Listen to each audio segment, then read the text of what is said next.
todos, meu nome é Sinai Stein e eu vou falar então hoje sobre a avaliação da qualidade da evidência, especificamente sobre a metodologia GRADE. Declaro não haver potencial conflito de interesse. Nessa aula então a gente vai apresentar o sistema GRADE e como a gente faz a apresentação desses resultados. Em relação ao sistema GRADE, ele é utilizado então em centenas de organizações, mais de 100 organizações em diferentes países, e foi criado no contexto de diretrizes. Nós podemos dividir o GRADE em duas seções: a avaliação da qualidade da evidência, Com essa avaliação nós vamos ter os níveis de evidência que costumamos fazer em revisões sistemáticas, e a segunda parte, então, o desenvolvimento de recomendações, que o resultado dessa avaliação vai ser a força de recomendação que utilizamos muito no contexto de diretrizes ou incorporações de tecnologia.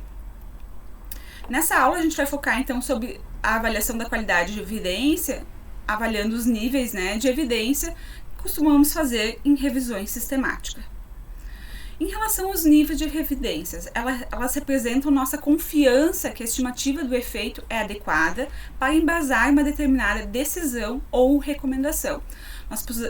Nós temos 4 níveis de evidência, alta, moderada, baixa e muito baixa, e elas são representadas por essas cruzes.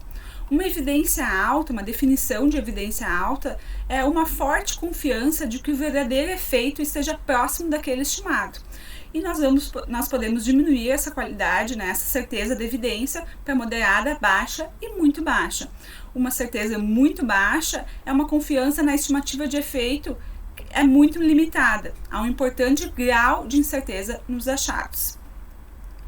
Lembrando que a avaliação da qualidade da evidência a gente não faz por estudo, e sim por um conjunto de evidência para cada questão pico, para cada desfecho. Então, se a gente tem um conjunto de evidências com 3 desfechos, por exemplo, hospitalização, mortalidade e qualidade de vida, a gente vai avaliar o nível de evidência de cada desfecho, Então, a gente vai graduar esse nível de evidência para cada desfecho. O GRADE considera o delineamento do estudo, Então, dependendo do delineamento, a certeza da evidência, a estimativa da evidência vai começar em um nível diferente. Nessa figura, nós podemos ver que ensaios clínicos randomizados, eles iniciam com uma evidência alta e estudos observacionais iniciam com uma evidência baixa, tá? E há fatores que diminuem a confiança nos resultados e também há fatores que aumentam a confiança nos resultados. Esses fatores a gente vai ver daqui a pouco, mas já saliento que há 5 fatores que diminuem a confiança e 3 fatores que aumentam a confiança. Os fatores que aumentam a confiança nos resultados, eles são poucos vistos na literatura, Então a gente não tem muitos exemplos na literatura com que a gente consiga aumentar o nível de evidência através desses fatores. E normalmente a gente encontra a gente faz o aumento, da confiança em estudos observacionais. Essa aula a gente vai focar bastante então nos fatores que diminuem a confiança nos resultados por ser de ensaios clínicos randomizados. Aqui então nessa figura a gente tem como ver que o delineamento em ensaios clínicos randomizados, ele começa como alto e ele pode diminuir, diminuindo a certeza da estimativa para moderada, baixa e muito baixa, certo? E os estudos observacionais, eles começam como baixo e podem diminuir a certeza para muito baixa ou aumentar, para moderada ou alta.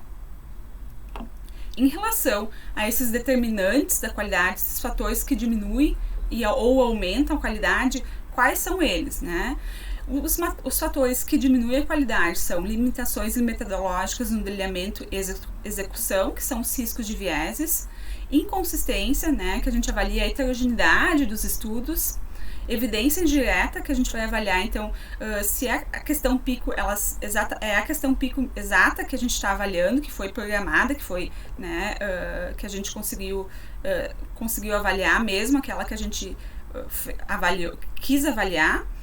A imprecisão, então, a gente avalia através do intervalo de confiança, e viés de publicação. Então, se esses 5 fatores a gente vai avaliar, a gente vai ver cada um deles daqui a pouquinho, né, as características deles, e a gente pode então estar diminuindo a confiança, né, na nossa certeza da evidência, se a gente encontrar então limitações em relação a esses 5 fatores.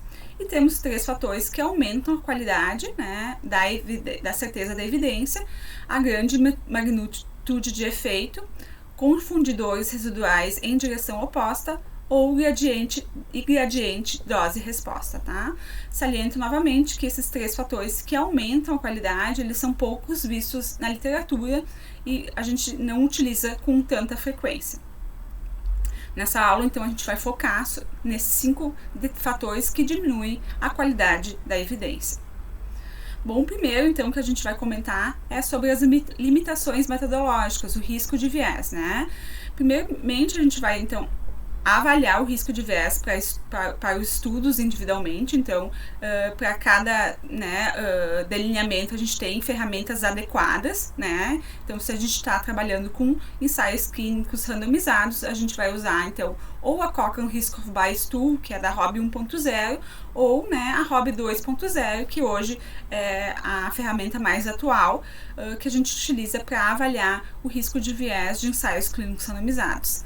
Já para estudos observacionais, a gente pode estar utilizando a Robbins E ou a Newcastle Ottava ou outros delineamentos, dependendo então do qual é o conjunto de evidência que a gente está avaliando. E a gente, depois que a gente, né, avalia esse risco de viés, a gente deve considerar o risco de viés entre os estudos para cada desfecho avaliado, certo? E quais são os fatores que a gente deve considerar nos ensaios clínicos randomizados? São, por exemplo, sigilo de alocação, processo de randomização, mascaramento, seleção, aferição e segmento. São, né, algumas características que a gente vai estar podendo podendo estar descontando, né, penalizando, na verdade, por risco de viés na nossa avaliação da certeza da evidência.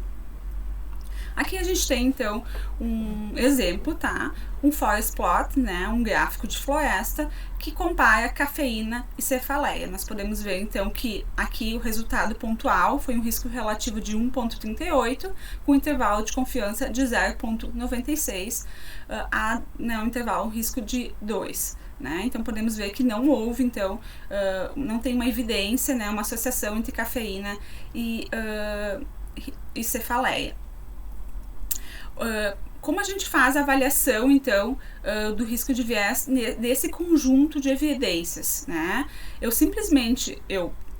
devo contar, né, assim, qual foi a avaliação de risco de viés de cada estudo, ou cada estudo apresenta um peso diferente, tá? Então, para isso, pra gente conversar sobre isso, eu vou utilizar o exemplo aqui, né, essa ilustração gráfica do ROB 1.0, que nos traz a avaliação do risco de viés para cada domínio, né? Então, eu tenho aqui incluído 7 estudos nesse forest plot que avaliaram esse desfecho, a associação da cafeína e cefaleia. Então, a gente pode ver o comportamento e os pesos desses estudos incluídos nessa avaliação, nesse conjunto de evidência desse desfecho, né? A gente pode ver que a revisão sistemática, ela incluiu mais estudos, porém, para esse desfecho, foi utilizado somente esses 7, tá? Vamos olhar, então, aqui o estudo, então, de Moroconona, de 1998. Qual a influência dele nessa meta-análise, né? E qual foi a avaliação do risco de viés desse estudo? Podemos ver que ele teve penalizações em domínios como, por exemplo, sequência de direção aleatória, direção randômica, alocação sigilosa, cegamento, né? Porém, quando a gente vai olhar ele aqui no gráfico de floresta, o peso dele, né? Ele ele tem um peso muito pequeno, uma influência muito pequena no resultado final desse conjunto de evidências. Já avaliando um outro artigo, Piazza Alerta 2003 aqui, a gente pode ver então, né, que ele tem um risco de viés baixo para todos os domínios e a gente considera ele um peso adequado, então ele tem um peso de 14,9% na meta-análise, né? Então a gente precisa estar avaliando assim, se os estudos pequenos eles têm um peso, eles têm uma qualidade ruim e têm um peso menor, e os estudos maiores, eles têm uma qualidade muito boa, né? Provavelmente não, a gente não penalizaria pelo risco de viés. A gente tem que estar levando em considerações isso, né? Então, nesse caso, eu não penalizaria pelo risco de viés pelos estudos maiores estarem demonstrando que não apresentam, né, em relação a esses domínios do ROB 1.0, viés em relação a esses domínios, tá? E há domínios mais importantes a serem considerados dependendo do desfecho, né? Esse desfecho aqui é a cefaleia, a gente está falando sobre um desfecho autorrelatado, né? Então, quem deveria estar cegado, qual é o desfecho mais importante que a gente deveria estar avaliando é o mascaramento, né, dos pacientes. Então, a gente tem que estar olhando se esse desfecho, então, se ele está corretamente, né, se está adequado, se os estudos viram que ele tem um mascaramento mesmo, os pacientes estão cegados, né? Mas se fosse um desfecho, por exemplo, com mortalidade, talvez esse domínio não seria penalizado, tá? E a gente precisa também estar avaliando se houve alguma análise de sensibilidade. Esses estudos apresentam uma análise de sensibilidade, a revisão sistemática, por exemplo, mostrando diferenças entre estudos de baixa qualidade e estudos de alta qualidade. Então, né, fazem uma análise de sensibilidade mostrando, não, estudos de alta qualidade tem um valor diferente. A gente pode estar analisando, então, o risco de viés, né, avaliando a certeza dessa evidência através dessa análise de sensibilidade, tá? Então, uma questão importante que a gente não simplesmente conta, né, quais estudos, por exemplo, né, quantos estudos são penalizados em cada domínio, mas assim a gente precisa avaliar o quanto esses estudos estão influenciando no meu conjunto de evidência. Então, essa é a informação principal que a gente precisa ter em relação a esse domínio, né, esse primeiro domínio do GRADE, tá? O segundo, então, que a gente tem que avaliar é em relação à inconsistência, né? A gente precisa estar se perguntando se os resultados são consistentes entre os estudos, né? Mas como a gente avalia isso? Então, a gente precisa avaliar a variabilidade na estimativa de efeito, avaliar se os intervalos de confiança eles se sobrepõem e avaliar, né, as análises estatísticas para heterogeneidade, tá? Então, aqui a gente tem um exemplo, então, de uso de anti-inflamatórios e risco de câncer pancreático, né? Nós podemos ver que tem, por exemplo, o estudo de Langman, né, que tem um risco, né, de 85% em relação ao uso de anti-inflamatório e câncer, né? Já o estudo de Anderson, ele tem uma proteção, né? Ele já tem um fator protetivo, então ele tem 52%, né, de fator de proteção em relação ao uso de anti-inflamatórios e risco pancreático, tá? A gente pode ver que há uma heterogeneidade nesses resultados, então, alguns estudos mostrando, né, proteção, outros estudos mostrando, então, risco. Então, a gente, né, um dos pontos que a gente viu é se há sobreposição dos intervalos de confiança. Eles não se sobrepõem, e a gente, né, poderia estar penalizando por os resultados. Então, esse conjunto de evidência está mostrando informações diferentes. Além disso, a gente pode estar olhando aqui também para o resultado estatístico da heterogeneidade, que é avaliado através do I ao quadrado. Então, a gente considera 75% de heterogeneidade, uma heterogeneidade bastante grande, tá? Então, nesse caso, eu penalizaria, então, a heterogeneidade, né, na avaliação da certeza da evidência através do sistema GRADE. O terceiro, né, domínio que a gente tem que avaliar é em relação à evidência direta, né? A gente faz isso através da nossa questão PICO, né? Então, um cenário ideal para avaliar isso seria eu encontrar estudos, por exemplo, né? Eu vou dar um exemplo aqui, como população, que seria potencial doador de órgão, né? Então, a minha população seria potencial doador de órgão em adultos, né? A minha intervenção seria monitorar e manter a glicemia nos parâmetros fisiológicos. A minha comparação seria não realizar monitoramento de glicemia. E os desfechos principais que eu gostaria de avaliar, então, seria parada cardíaca e viabilidade função de enxerto, tá? Porém, quando eu fui, né, procurar em relação sobre esse assunto, né, o meu cenário real são os estudos encontrados apresentarem somente pacientes em UTI. Então, minha população, ela não são mais pacientes, não foi encontrado nenhum registro em relação a potenciais doadores. Então, minha população, ela mudou. E não foram encontrados dados avaliando parada cardíaca, somente dados de eletrocardiograma, que seria um desfecho substituto, né? Então, eu não consegui encontrar evidências do meu cenário ideal, que nem eu gostaria, como eu tinha planejado minha questão PICO, né? E sim, esse foi o meu cenário real de estudos que eu encontrei. Assim, eu tenho que estar penalizando, né, nessa avaliação desse conjunto de evidências em relação a esse desfecho, por não ter encontrado, então, estudos que pudessem responder à minha questão PICO, tá? O quarto domínio que a gente precisa estar avaliando é em relação à imprecisão, né? A gente vai estar penalizando devido à alta probabilidade de erro aleatório. E o que a gente precisa observar? A gente precisa observar o intervalo de confiança amplo, né? E o pequeno número de eventos. Então, a gente tem aqui, então, uma figura mostrando um gráfico de floresta, forest plot, mostrando, então, que o resultado, né, pontual dessa análise foi um odds ratio, na verdade, uma razão de chance de 1,07, variando de 0,71 a 1,59. Então, a gente pode estar vendo aqui que houve um amplo, né, intervalo de confiança, né, favorecendo, né, o tratamento, quanto favorecendo o grupo controle, certo? Então, a gente tem um resultado com um intervalo de confiança amplo. E, nesse caso, então, é um clássico exemplo de penalização em relação à imprecisão devido a esse intervalo de confiança amplo. Também a gente precisa estar avaliando também o pequeno número de eventos, tá? O nosso quinto domínio é em relação ao viés de publicação. Então, nesse gráfico aqui, a gente, né, podemos ver que existe uma suspeita, que existem estudos que teriam resultados negativos e que não foram publicados, né?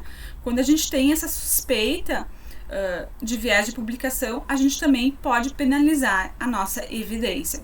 Então, aqui é um clássico exemplo de talvez não ter estudos negativos publicados e que a gente poderia penalizar, então, por viés de publicação. Depois que eu avaliei, então, né, esses 5 determinantes, a gente precisa, então, vendo as características desses 5 determinantes, a gente precisa fazer um julgamento, então, desses determinantes sobre cada domínio, né? Como eu faço essa penalização, né, para cada comparação de interesse, tá? Se a gente observou que não tem nenhuma alteração na qualidade de evidências, todas as características desses 5 domínios não apresentam, sim, fatores, né, determinantes que possam estar diminuindo a certeza dessa evidência, a gente vai classificar como não grave. Se a gente considerar que para cada domínio, né, a gente viu que tem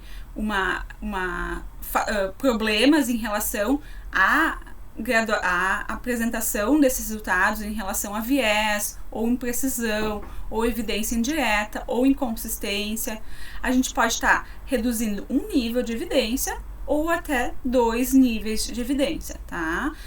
Ainda é uma questão um pouco subjetiva, sim, né? O importante aqui, nesse caso, é quando a gente fazer essa penalização, a gente está justificando o porquê que a gente está penalizando, né? Então, eu penalizei por tal e tal motivo. Então, no sistema grade, vocês vão ver na próxima aula, né, lá na ferramenta Grade Pro, vocês vão ver que a gente pode estar colocando explicações por que a gente está, né, reduzindo esse nível de evidência, né? Então, a gente tem que estar deixando claro, né, transparente o nosso julgamento, tá? Então, a gente ainda é um julgamento de avaliador dependente, porém, se a gente deixar de maneira clara isso, explícito, transparente, né, vai ser uma justificativa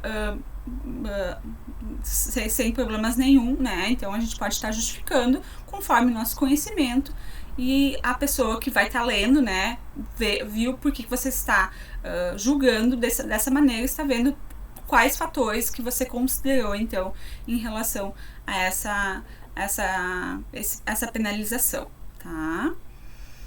E como a gente faz a apresentação dos resultados, né? A gente vai poder ver mais isso melhor na aula seguinte, que vai ser sobre, né, uma aplicação mais prática, então, da ferramenta Grade, né? Mas a gente tem, então, a apresentação em forma de tabela, né? A gente pode estar vendo que a gente tem aqui, então, várias colunas. A primeira coluna, onde a gente coloca o número de participantes e estudos, né? Os nossos 5 domínios, né? Aqui dentro de outros domínios, a gente vai ter o viés de publicação e aqueles 3 fatores que eu avaliei que podem aumentar a qualidade da minha evidência, né? A qualidade de evidência, né, geral, através das minhas penalizações ou não, né? E eu posso estar colocando a descrição desse conjunto de evidência de maneira narrativa ou de maneira quantitativa, tá? Então, a gente pode estar apresentando dessas duas maneiras, sem problemas nenhum, né? Vocês vão poder ver mais isso na prática na próxima aula. Então, sobre o sistema Grade, era isso que eu gostaria de falar. Muito obrigada!